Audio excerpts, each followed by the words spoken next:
audio video सबसे पहले आप तक पहुंचे तो लाल बटन दबाकर चैनल को सब्सक्राइब करें और बेल आइकन को दबाना ना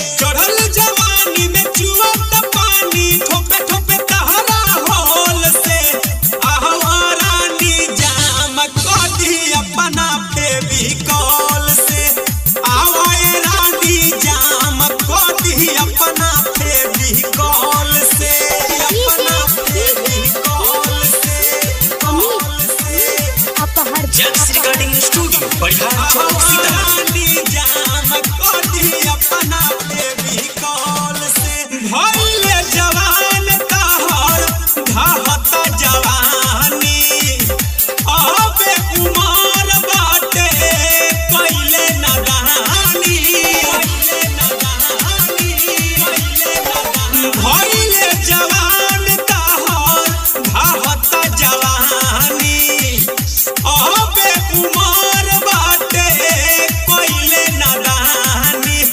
कहतनी सच होई जे पूछहु साफ क देब डिटॉल से कहतनी सच होई जे पूछहु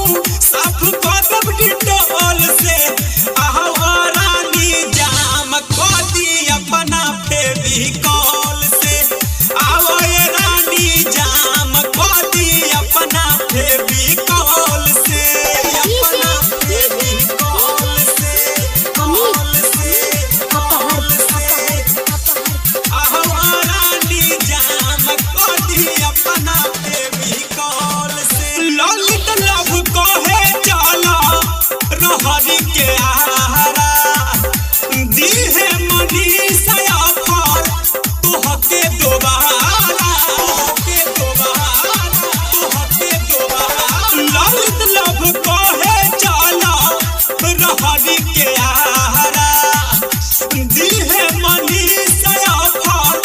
तोहके दोबारा